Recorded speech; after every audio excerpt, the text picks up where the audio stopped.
this bill. I call Paul Goldsmith.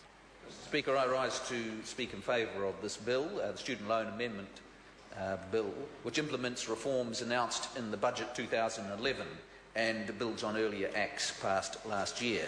These are modest changes to a very expensive scheme, and the costs have ballooned since Labour's cynical act during the 2005 election campaign to promise interest-free student loans.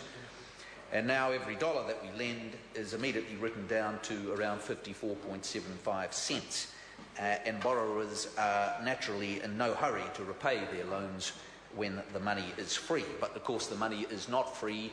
It has to be paid for by taxpayers and the rest of the population. So this bill will help turn things around a little and reduce the burden on the rest of society for the costs of this scheme. And I'm amazed to hear members from the other side, from the deep south, who I would have thought would be concerned about rioting students jumping on the roofs of houses, complaining about the provisions of this bill.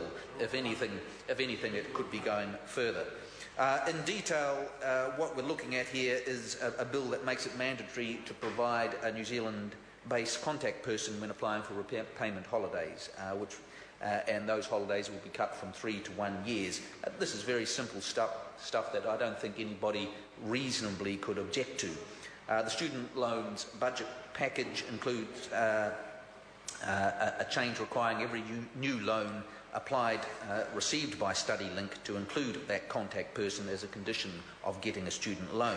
And this bill will allow for that contact information to be used by Inland Revenue by StudyLink. Now, that is important because it's a very, very small thing, but there's just a practical detail of trying to contact people who have gone overseas, disappeared without a trace, and to be able to talk most likely to their parents to catch up where they are will make a very significant improvement to the way that we collect these student loans. And the latest bill also includes a very important provision in relation to excluding losses from the calculation of net income. To maximise repayments from New Zealand-based borrowers, the bill makes amendments to exclude losses, such as rental losses, from the calculation of net income for student loan repayment purposes. And again, this is an important feature in terms of just trying to be more realistic about what the net income of a student is, and just to raise the repayment rates for loans which are costing the rest of the country a great deal of money to maintain.